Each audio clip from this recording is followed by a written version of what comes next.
Muy buenos días o muy buenas tardes o muy buenas noches. Para mí es un honor estar compartiendo con ustedes en este día, en esta cuarta Cumbre Internacional de Educación 2023. Mi nombre es Berenice Pacheco Salazar y me permiten por favor compartir pantalla para que podamos dar formal inicio a este espacio donde estaremos intercambiando, estaremos reflexionando sobre un tema que me apasiona, un tema al que he dedicado muchos años de investigación y que entiendo que encierra una llave, encierra una semilla para transformar la educación, que es el tema de la convivencia escolar. Y por supuesto, para hablar de la violencia escolar, tenemos que hablar de uno de los grandes obstáculos para construir esa convivencia y uno de los grandes obstáculos para que los centros educativos desarrollen su finalidad, que es la violencia escolar. Esta ponencia la he titulado De la violencia a la solidaridad, claves para la mejora de la convivencia escolar. Título que es también el título de mi más reciente libro, publicado con la editorial Narcea. Ya les dije mi nombre, Berenice Pacheco Salazar, y desde República Dominicana les envío un muy gran abrazo, un fraterno y solidario abrazo. Gracias por acompañarme y por acompañarnos a todas y todos. Vamos a dividir este espacio, esta conferencia, en dos grandes momentos.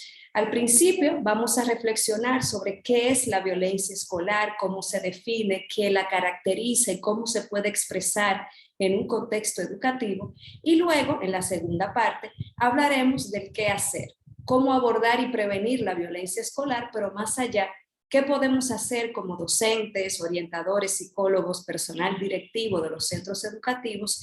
¿Qué podemos hacer para aportar activamente a la construcción de una convivencia escolar positiva? Esto es lo que estaremos compartiendo en el día de hoy y estaré muy feliz de luego recibir sus comentarios, retroalimentaciones y propuestas. Pues arranquemos. ¿Qué es la violencia escolar? Si rastreamos lo que las investigaciones y los estudios nos han planteado en los últimos 10, 7 años, podríamos resumir de que la violencia escolar es un obstáculo para la convivencia, para la calidad educativa, perdón. ¿Por qué es un obstáculo para la calidad educativa? Pues por un lado porque lesiona la sana convivencia, la imposibilita, y siendo la convivencia y la formación en valores uno de los ejes de acción de los centros educativos, pero también porque numerosos estudios ya han determinado también que la violencia escolar afecta el rendimiento de nuestros estudiantes. Tiene una consecuencia negativa en los aprendizajes de nuestros alumnos y nuestros alumnos. Por eso, si queremos apostar a un sistema educativo de calidad, tenemos que asumir la prevención de la violencia escolar como un eje de acción prioritario. También podemos comprender la violencia escolar como toda acción de violencia que ocurre o que se gesta en la escuela. Y esto es una aportación interesante de muchos autores porque algunos episodios de violencia pueden empezar a gestionarse en la escuela, aunque su desenlace ocurra fuera del centro educativo. Sin embargo, aquí vemos que es tanto lo que ocurre en la escuela como lo que empieza a gestionarse en la escuela y por tanto también la escuela tiene un rol ahí de responsabilidad. Y finalmente es importante que comprendamos la violencia escolar como toda acción basada en un ejercicio desigual del poder, que tiene la intencionalidad de controlar, imponer, manipular y o dañar a otra persona o a otras personas.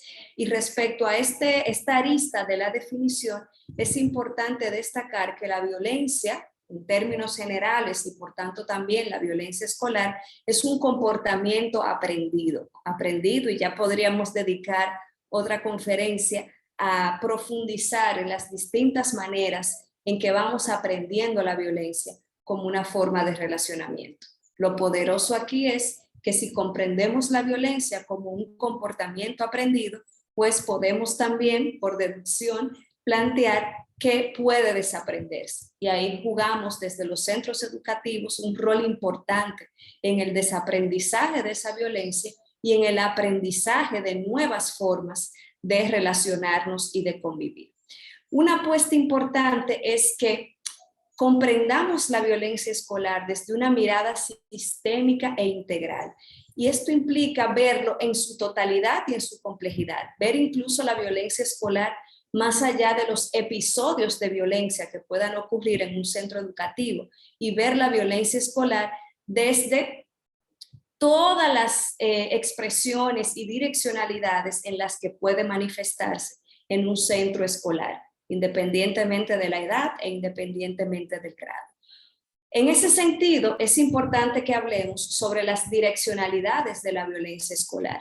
Muchas veces, cuando hablamos de violencia escolar, cometemos el error de pensar que nos referimos solo a bullying o acoso escolar o a la violencia entre pares, es decir, entre estudiantes.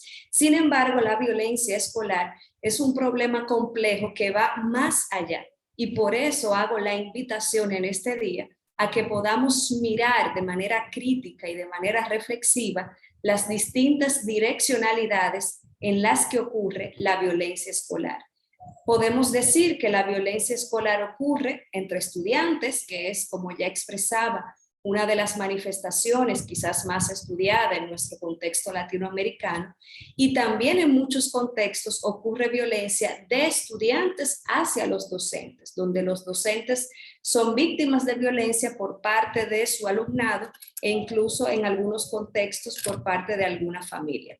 Más allá de eso, también tenemos que reconocer y entender que hay una violencia de la escuela. Muchos autores, muchas autoras hemos investigado sobre la violencia de la escuela para referirnos a aquellas expresiones de violencia que son propias de la naturaleza y de la estructura de la escuela, de la gestión escolar y del sistema escolar. Y también en muchos contextos, y ahí República Dominicana es parte de esa realidad, ocurre violencia escolar de docentes a estudiantes, es decir, docentes, maestros, maestras que ejercen distintos tipos de violencia hacia su alumnado. Y eso puede ir desde violencia verbal, violencia física, pero también violencia expresada cuando el docente no atiende la diversidad de su alumnado. Y sobre ese tema me voy a referir más adelante. Como vemos entonces, estamos ante un problema complejo que por tanto requiere demanda de soluciones y un abordaje integral y complejo también. Reitero aquí que cuando hablamos de violencia escolar, no podemos reducirlo solo a la violencia entre estudiantes. Tenemos que ver la violencia en toda su complejidad de manifestaciones que puede ocurrir en el centro educativo. Y me voy a referir ahora a la violencia de la escuela. ¿A qué nos referimos con violencia de la escuela? Hay numerosas expresiones de este tipo de violencia. Una forma en la que se expresa la violencia de la escuela es a través de las deficiencias en la infraestructura, en los recursos y la alimentación escolar. Cuando los centros educativos, por diversos motivos en nuestros contextos latinoamericanos, no cumplen con la infraestructura y los recursos necesarios para ofrecer una educación de calidad y una educación digna para todo su estudiantado, pues se está ejerciendo una violencia institucional, una violencia de la escuela, que afecta a los alumnos, pero también nos afecta a nosotras y nosotros como docentes. También la violencia de la escuela se expresa a través del adultocentrismo. ¿Y qué es el adultocentrismo? Es esta visión hegemónica social que plantea que las personas adultas somos las únicas que tenemos razón y voto y que por tanto somos las personas adultas las únicas que podemos dictar cómo ocurre la gestión en nuestras escuelas.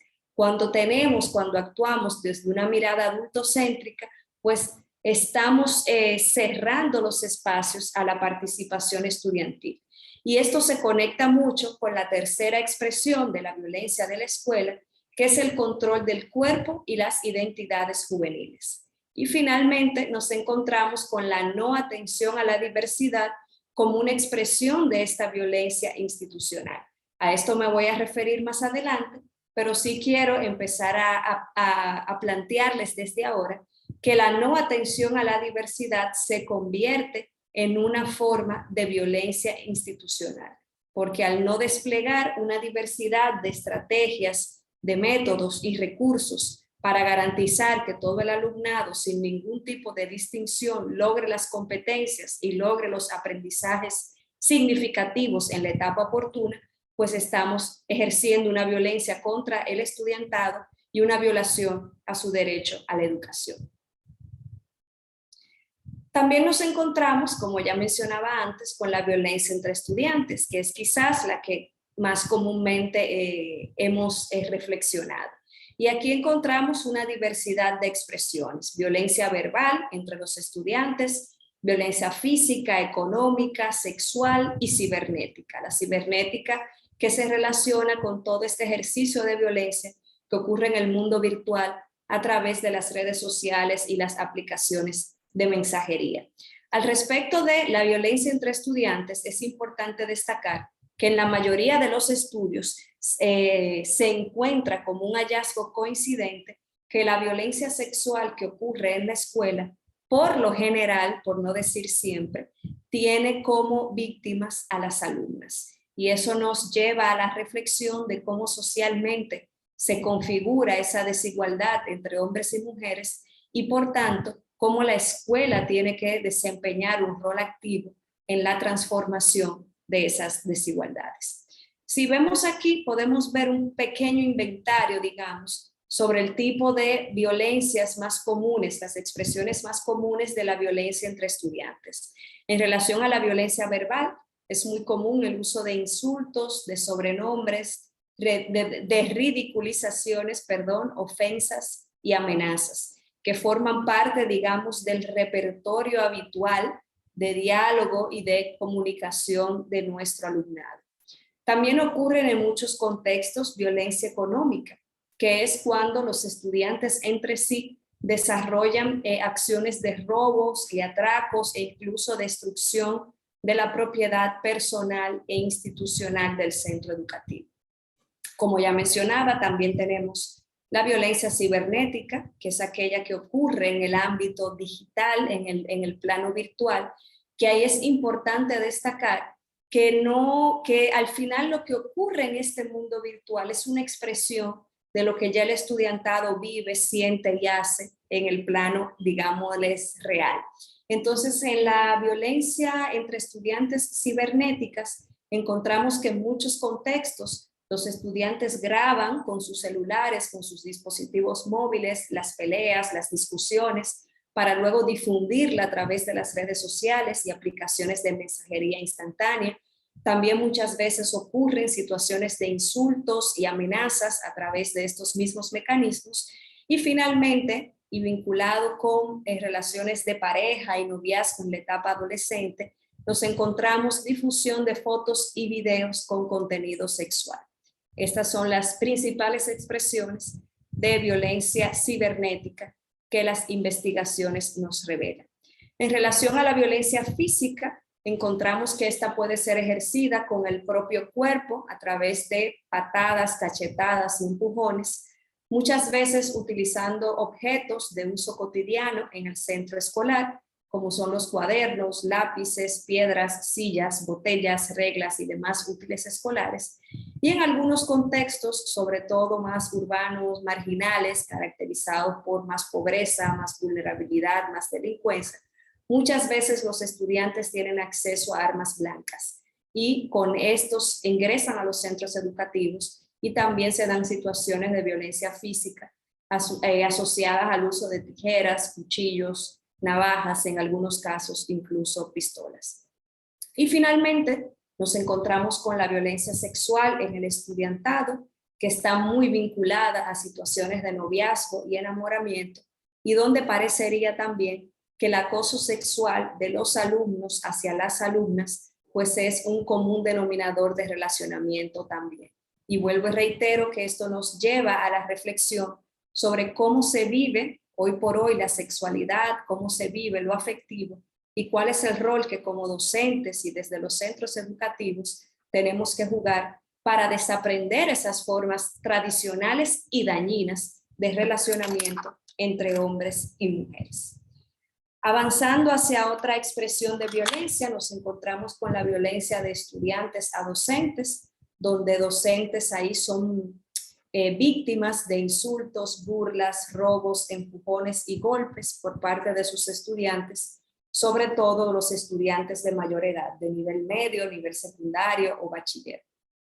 Y muy lamentablemente, y digo muy lamentablemente porque como docentes estamos llamados a ser el ejemplo y el modelo a seguir en relación a valores y a ciudadanía, nos encontramos con muchos docentes que ejercen violencia hacia sus estudiantes. Y como investigadora y como docente es una realidad que me duele, me genera dolor y ante la cual creo que como docentes tenemos que reflexionar críticamente sobre nuestras prácticas pedagógicas y sobre la manera en que nos relacionamos con los estudiantes para hacer esa reflexión sincera de si estoy o no ejerciendo violencia hacia mi alumnado. Nos hemos encontrado con docentes que ejercen violencia física, como es el caso de golpes, empujones, pellizcos y tirones de orejas hacia sus estudiantes. Y lamentablemente en muchos contextos la violencia verbal está generalizada a través de descalificativos e insultos, donde los docentes les expresan a sus estudiantes que no pueden aprender, que no tienen la capacidad, en fin, etcétera, etcétera. Es una situación muy dolorosa que ocurre en muchos contextos y que es importante que podamos desaprender. Si reflexionamos entonces sobre los principales lugares y momentos de ocurrencia de la violencia escolar, podríamos afirmar que la violencia termina convirtiéndose en un relacionamiento omnipresente. Está presente en todos los espacios y en todos los momentos de la escuela. Como ya he mencionado, al hablar de la violencia sexual entre estudiantes en la escuela, es necesario reflexionar sobre los estereotipos tradicionales de género y cómo esta identidad que hemos conformado sobre el ser hombres y el ser mujer permea la manera en que ocurre la violencia escolar en nuestros centros educativos. Nos encontramos con muchas alumnas que tienen interiorizada la idea de que su cuerpo es un objeto de placer para otros. Y esto, por supuesto, entre otras cosas, las hace aceptar situaciones de abuso y de violencia escolar porque lo ven como algo normal. En segunda instancia, vemos también alumnos, estudiantes varones, que minimizan y justifican la violencia sexual como un juego y que justifican también el uso de la violencia en términos generales porque lo consideran una parte esencial de su identidad masculina y no como un comportamiento aprendido y que por tanto puede desaprenderse. También encontramos estudiantes, pero también docentes que normalizan la violencia como parte de la identidad masculina y que también justifican la violencia que sufren las alumnas, sobre todo la violencia sexual, justificando que las alumnas son las provocadoras de la situación. Como vemos, estamos ante una situación compleja que en distintos grados e intensidades tiene presencia en nuestros contextos educativos y que tenemos que reflexionar para poder transformarlo. Las investigaciones también nos indican que en términos generales el personal de apoyo, el personal pedagógico de los centros educativos, docentes, directivos, orientadores, psicólogos, dedican mucho tiempo a atender casos de violencia escolar que ocurren en sus centros educativos. Sin embargo, la mayoría de estas estrategias son totalmente reactivas, es decir, reaccionan ante la situación que ha ocurrido, muchas veces incluso replicando situaciones también de violencia, amenazando con bajar las calificaciones, realizando pesquisas sorpresas para tratar de detectar a tiempo algún ingreso de arma al centro educativo, suspensiones de clases, o sea, se expulsa al estudiante temporal o permanentemente de clases. Sin embargo, muchas veces nuestros centros educativos no cuentan con un plan integral para atender la violencia escolar.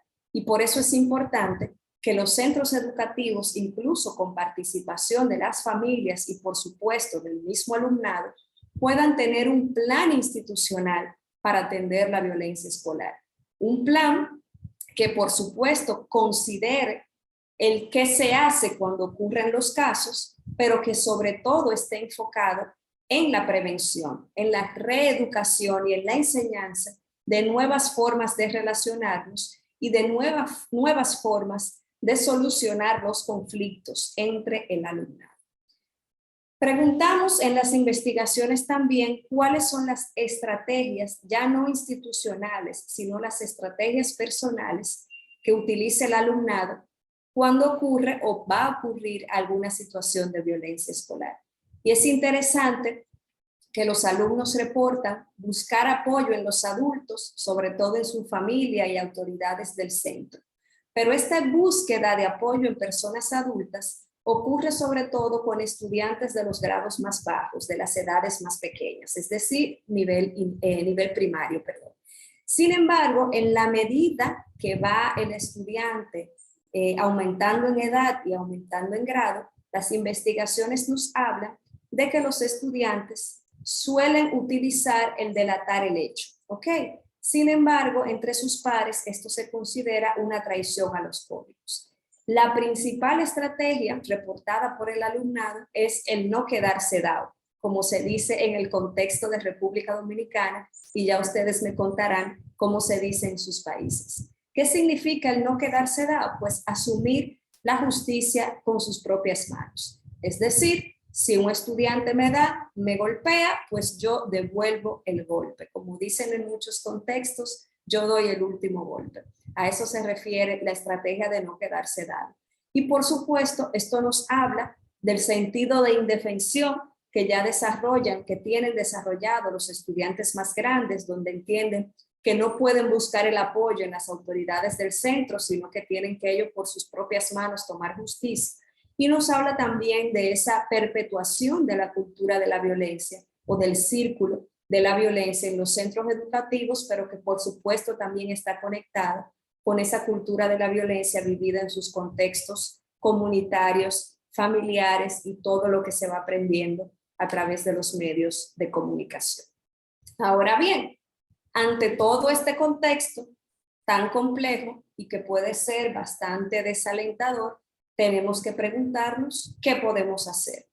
Evidentemente, como docentes y como agentes educativos, hay muchas variables que no están en nuestro control, que dependen de la estructura social y de otros espacios sociales. Sin embargo, soy una defensora esperanzada de que como docentes y como centros educativos podemos hacer mucho para transformar la situación.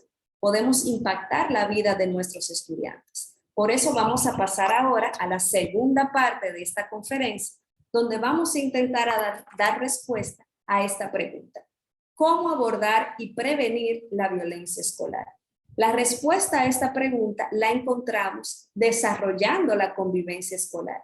Como mencionaba al inicio, la convivencia escolar es un desafío y es un reto pedagógico para los centros educativos, pero la violencia escolar es uno de los principales obstáculos que tenemos para poder tener una convivencia escolar sana o positiva. Entonces, ¿qué es la convivencia escolar? Es el conjunto de relaciones y vínculos que ocurren en el centro educativo. Y hablar de convivencia escolar nos remite a hablar de relaciones basadas en la horizontalidad, no en la jerarquía, en la horizontalidad y en base a los valores. Diversas investigaciones también desarrolladas en los últimos años en América Latina y en Europa nos hablan de que la convivencia escolar tiene un doble impacto positivo.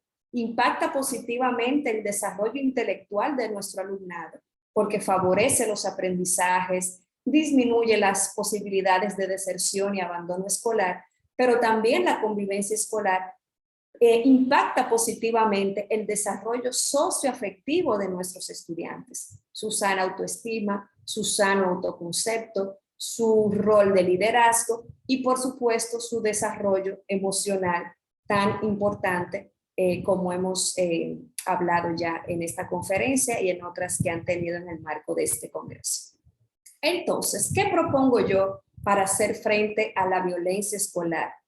Pues propongo 4 claves para construir convivencia escolar positiva. Y como mencionaba al inicio, esta ponencia está basada en un libro del mismo nombre en el cual yo profundizo en esta temática. El objetivo de este espacio, por razones de tiempo, es presentarles algunas pinceladas de estas 4 claves para construir convivencia escolar positiva, pero ya en este libro, de la violencia a la solidaridad, claves para la mejora de la convivencia escolar, van a poder profundizar más en cada una de estas 4 claves y sobre todo van a encontrar estrategias y herramientas prácticas para poder implementarlas en sus aulas y en su centro educativo en su conjunto.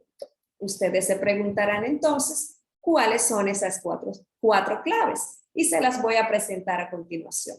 La primera clave es participar, participar para crear comunidad. La segunda clave es atender a la diversidad para aprender. La tercera clave, jugar para divertirnos como grupo. Y la cuarta y última clave es coeducar para construir igualdad. Es decir, que estamos apostando a unas aulas y a unos centros educativos donde participemos, donde se atienda la diversidad, donde la pasemos bien y donde estemos contribuyendo activamente a la construcción de la igualdad de derechos entre nuestros alumnados. O sea que vamos a ver ahora un poquito de cada una de estas 4 claves y ojalá queden con suficiente motivación para luego leer el libro completo. Hablemos de participar para crear comunidad. ¿Por qué hablar de participar? Lo primero es que tenemos que entender la educación como un derecho humano y también la participación como un derecho humano. En el centro educativo tenemos el deber, tenemos la responsabilidad de garantizar ambos derechos. Garantizar el derecho a que cada alumno y cada alumna, sin ningún tipo de distinción ni de discriminación, pueda acceder, pueda tener, pueda disfrutar de una educación de calidad donde desarrolle las competencias y los aprendizajes esperados en la etapa oportuna. Pero también como centros educativos tenemos el deber y la responsabilidad de garantizar que cada alumno y cada alumna participe activamente en la gestión y en la toma de decisiones en los centros educativos. Esto nos implica, por supuesto, romper con esa tradición adultocéntrica de la cual ya antes hablaba. Entonces, ¿cuándo actuamos bajo un pensamiento adultocéntrico? Y esto nos sirve para la introspección y la reflexión. Actuamos de manera adultocéntrica cuando no valoramos las experiencias, sentimientos, propuestas y necesidades de nuestros estudiantes. Actuamos bajo un pensamiento adultocéntrico cuando creemos que los derechos de los niños, niñas, adolescentes y jóvenes están condicionados a cumplir ciertos deberes. También cuando creemos que las personas adultas somos las únicas con voz y voto para decidir en los asuntos escolares y no consideramos las necesidades de nuestros estudiantes. Es también adultocentrismo cuando imponemos normas y pautas de convivencia de manera arbitraria. Y también cuando utilizamos el uso de la violencia y el castigo como una forma de disciplinar, y miren que lo pongo entre comillas porque eso no es disciplina, y también cuando normalizamos el uso de la violencia entre nuestros estudiantes. Todo esto nos remite a un pensamiento y un accionar adultocéntrico. ¿Qué tenemos que hacer en nuestros contextos? Pues muchas cosas les propongo en este libro. Una de ellas es repensar las normas de convivencia que tenemos en nuestros centros. ¿Quién ha definido esas normas? ¿Cómo se han definido? ¿Y a quiénes van dirigidas? Lamentablemente, en muchos centros educativos, quienes definimos esas normas de convivencia somos las personas adultas. Las definimos de manera arbitraria, como mucho hacemos un ejercicio de falsa democracia para que los estudiantes digan estén de acuerdo, pero también las normas de convivencia solo están dirigidas hacia el estudiante, como si nosotros las personas adultas, los maestros, las maestras, no fuéramos parte también de esa convivencia escolar. En muchos centros educativos encontramos que las normas de convivencia son como estas que podemos ver a la derecha. No llegar tarde, no tirar basura en el piso, no faltarle el respeto a la profesora, no rayar butacas, no pelear, no hablar mentiras, no molestar, no pararse sin permiso, no hablar cuando el profesor habla, no traer celulares, no correr en el curso, no salir al baño sin permiso. Hasta se me fue el aire. No, no, no, no, no, no, no. En muchos contextos redactamos las normas de convivencia en negativo. Y esto también es un error, porque al final estamos reforzando y repitiendo y recordando el comportamiento que no queremos en vez de plantearlo en positivo, diciendo a lo que sí nos hemos comprometido a trabajar y ser y relacionarnos para tener una buena convivencia escolar. Otro espacio que tenemos, otro aspecto que tenemos que repensar en nuestros centros educativos son los espacios de participación estudiantil, los cuales tienen muchísimas ventajas. Por un lado, aumentan la satisfacción y motivación del estudiantado, así como su valoración positiva hacia el centro educativo. Estimulan el aprendizaje significativo, lo cual impacta también positivamente en el compromiso del alumnado con su propio aprendizaje y el de sus pares. Se ha investigado también que los espacios de participación estudiantil contribuyen a reducir las tasas de ausentismo, deserción y abandono escolar, fortalecen la sana autoestima y autoconcepto del estudiantado, se ejercita el diálogo democrático, intergeneracional, la inteligencia colectiva y la búsqueda de conceptos, y por tanto también se crean normas más justas que, como han sido construidas de manera democrática, pues toda la comunidad se siente identificada y comprometida a cumplir. Entonces, algunas recomendaciones para poder fortalecer ese pilar de la participación en los centros educativos. Lo primero es escuchar activamente y con receptividad a nuestro alumnado. Tener esa empatía para escucharles abiertamente y sin juicio, entendiendo y sintiendo que como docentes también somos estudiantes y que podemos y siempre estamos aprendiendo en esa interacción con nuestros alumnados. Es importante también desarrollar nuevos estilos de liderazgo y en el libro profundizo sobre cómo construir un liderazgo que sea distribuido, pedagógico, colaborativo y no adultocéntrico. Importante fortalecer las estrategias de aprendizaje colaborativo en el aula, por un lado porque también contribuyen a esa participación y a ese aprendizaje entre pares. Y crear las normas de convivencia de manera participativa y proactiva e impulsar reales espacios de participación estudiantil.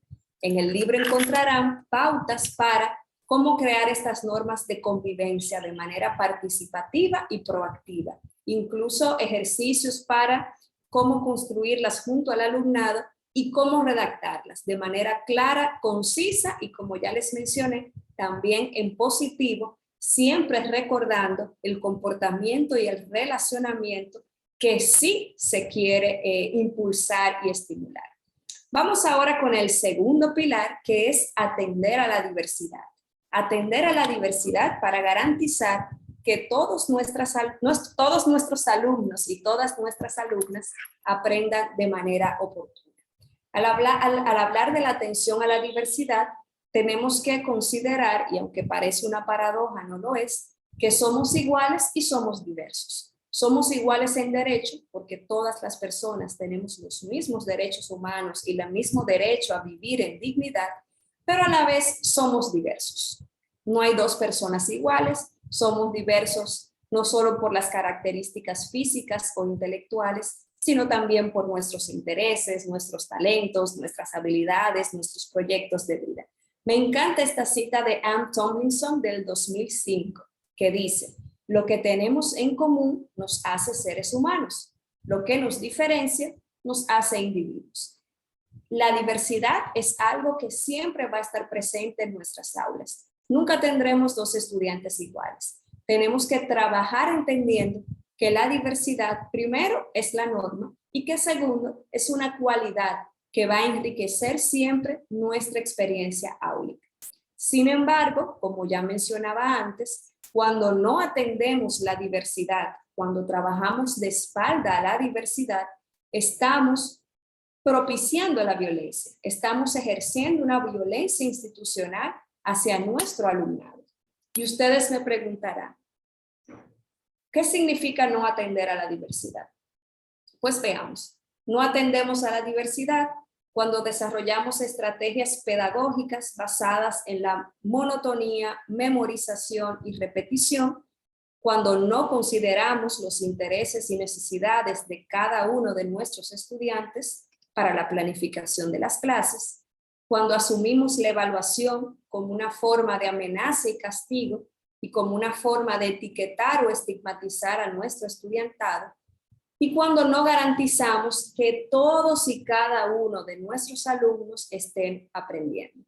Sin embargo, cuando sí estamos educando para la diversidad y en la diversidad, pues primero cuando reconocemos, valoramos, respetamos y abrazamos la diversidad y la entendemos como una oportunidad para los aprendizajes y para el desarrollo de la sana convivencia.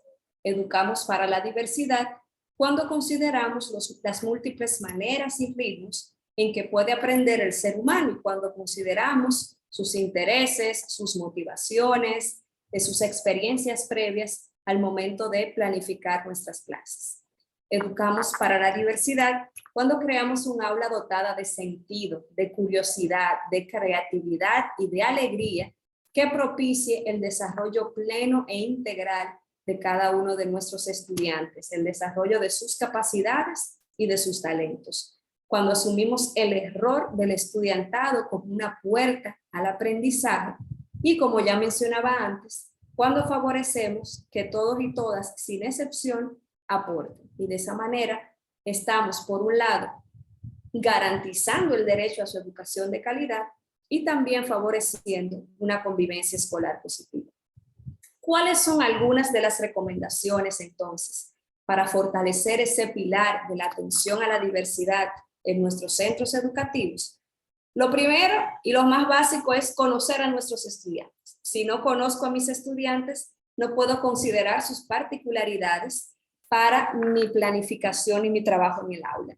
De manera que debo conocer a cada estudiante, debo de conocer sus debilidades, sus necesidades, sus fortalezas, sus talentos, sus contextos familiares, conocer a mis estudiantes y tomar en cuenta esos insumos para los procesos de planificación y de acompañamiento a cada estudiante, entendiendo que van a haber estudiantes que van a necesitar menos apoyo, pero habrán otros estudiantes que de manera permanente o transitoria van a necesitar un apoyo y un acompañamiento más directo de parte mío como docente para lograr las competencias esperadas. Debo de planificar de manera flexible y participativa. ¿A qué me refiero con flexible? Bueno, tengo unos mandatos por parte del Ministerio de Educación, pero por supuesto yo debo de hacer unas adaptaciones a mi contexto educativo y a las necesidades de cada estudiante. Y cuando digo una planificación participativa, es porque hay muchas estrategias, y de eso también profundizo en el libro, para que el propio estudiantado sea parte de ese proceso de planificación, que ellos me puedan decir lo que quieren aprender y en torno a eso y a mi base curricular, pues yo puedo desarrollar mi labor docente.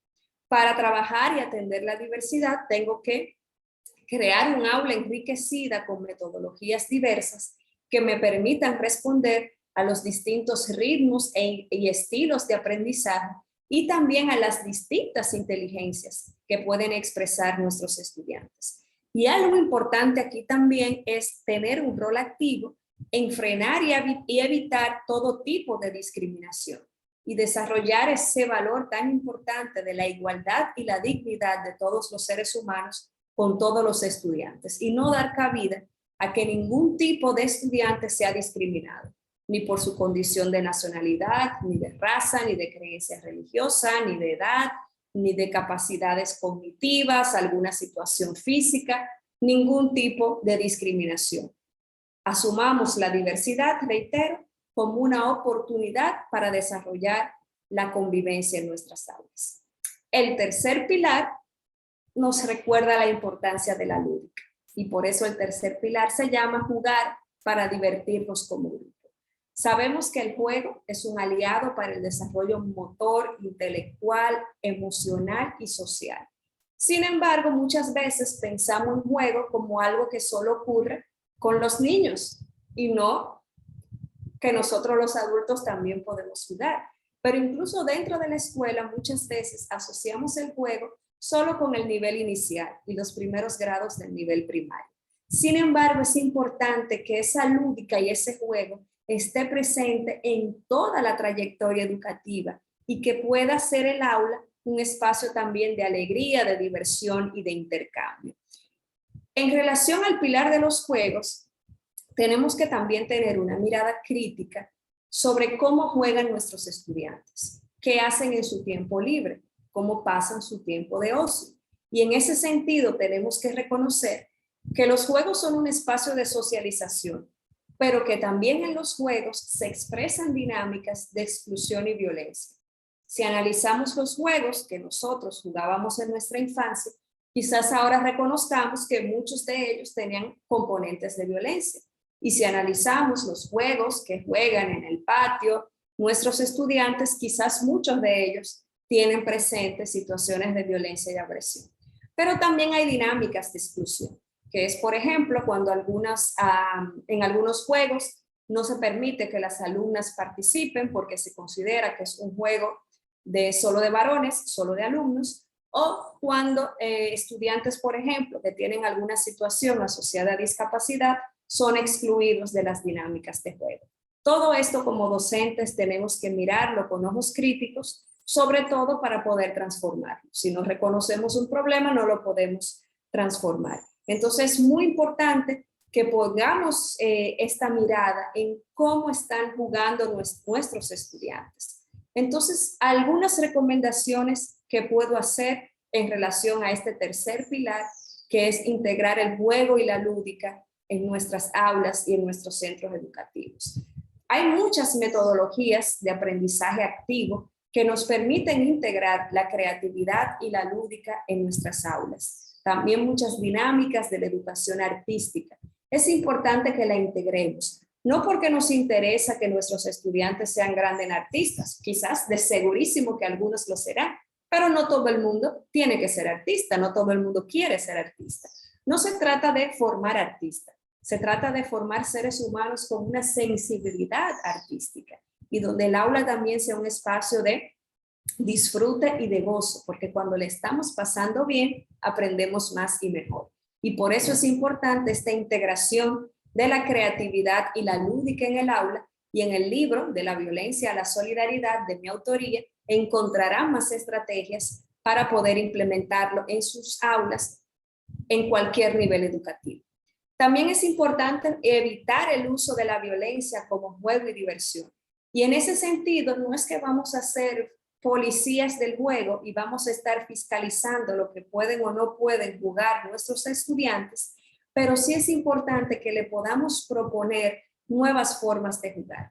Y una de esas nuevas formas de jugar las encontramos en los juegos cooperativos, que son juegos donde no competimos, sino que todo el equipo trabajamos en conjunto y cooperamos para lograr un objetivo común, desarrollando las habilidades de resolución de problemas, de trabajo en equipo, de comunicación asertiva, pero también divirtiéndonos. Muchas veces me dicen, ay, juegos cooperativos, eso es aburrido. No, es muy divertido. Y en el libro encontrará algunas pautas de cómo transformar juegos que tradicionalmente son competitivos a una versión más cooperativa y solidaria.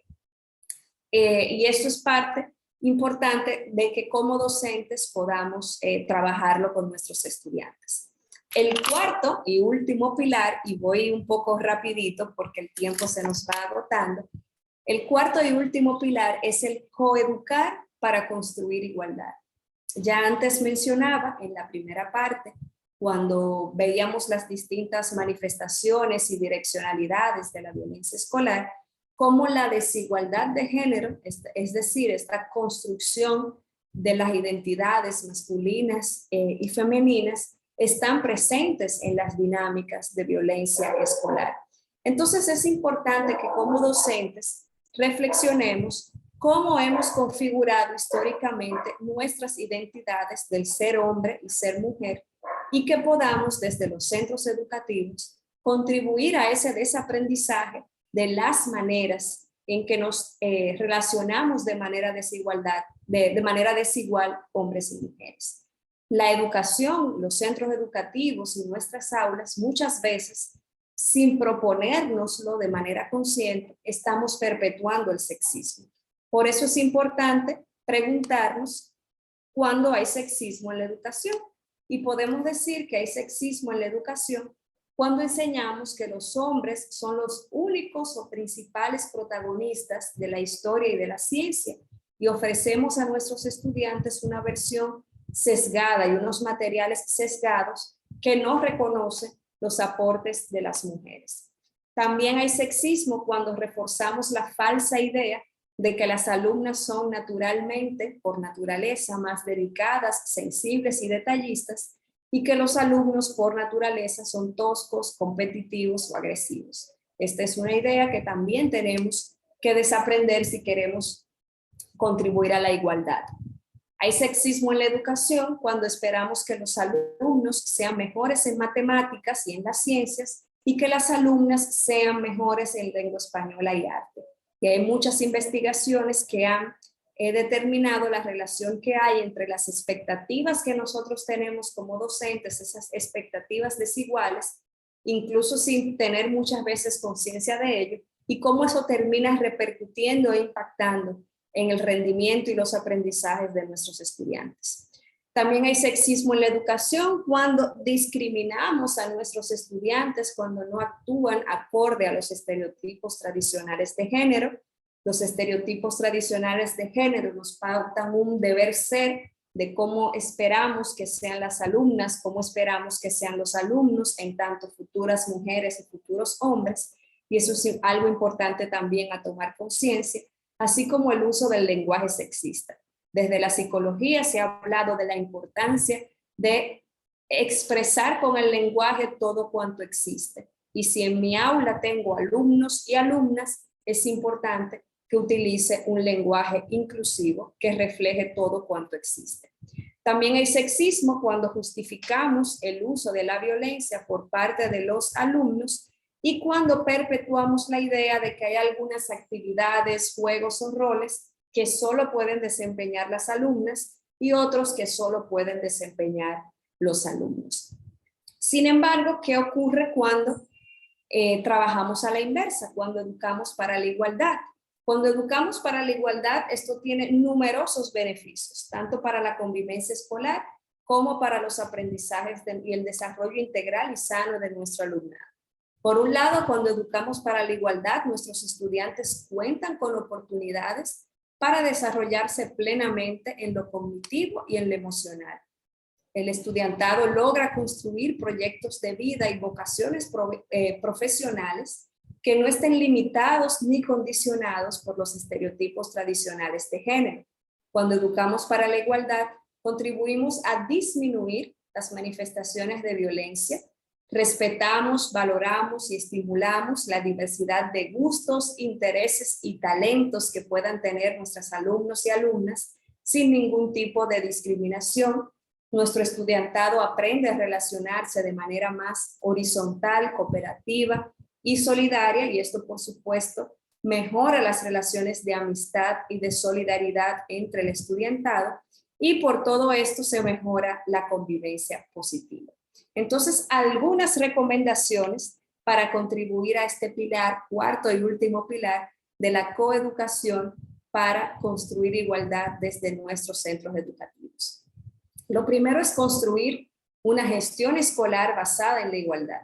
Tenemos como docentes que reflexionar sobre cómo se distribuyen los roles y responsabilidades en nuestras escuelas, en nuestros centros educativos, y ver si están los estereotipos de género dictaminando qué roles desempeñan las mujeres y qué roles desempeñan los hombres. También es importante que esta cultura de la igualdad y de la sana convivencia esté en el proyecto educativo de centro, de manera que sea un pilar que permee todo el quehacer institucional. Debemos de fomentar la igualdad en el uso de los espacios y actividades escolares, frenar y evitar todo tipo de discriminación y violencia de género, desarrollar proyectos educativos para enseñar la igualdad, y ahí en el libro de la violencia a la solidaridad van a encontrar algunas pistas sobre qué tipo de proyectos educativos podemos desarrollar y cómo implementarlos con integración de la familia y la comunidad. Hasta aquí mi compartir de esta mañana, de esta tarde de hoy. Como ven, mi propuesta es que de manera activa, de manera consciente y con intencionalidad pedagógica, podamos como docentes tejer ese puente que nos permita transitar de la violencia a la solidaridad. Tener una mirada amplia, compleja y profunda de la problemática de la violencia escolar es lo que nos va a permitir primero reflexionar sobre cómo ésta se expresa en nuestro contexto educativo. También reflexionar sobre mi cuota de responsabilidad en esta problemática y a partir de todo esto poder desarrollar acciones concretas, acciones creativas, acciones participativas y acciones sostenidas en el tiempo que nos permitan desarrollar una convivencia escolar positiva basada en la igualdad y basada en la solidaridad. Entiendo que como docentes, como maestros, como maestras, como personal educativo, nosotros somos la semilla del cambio.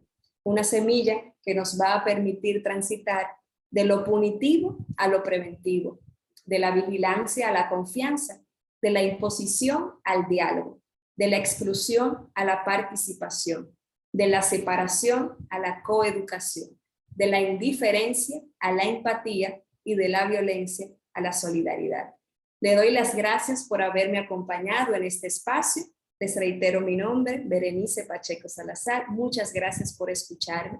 Les comparto en pantalla mi correo electrónico, bereniceps@gmail.com, esperando poder escuchar sus comentarios, sus aportes de esta ponencia. Ojalá se animen a leer el libro completo, De la violencia a la solidaridad, claves para la mejora de la convivencia escolar.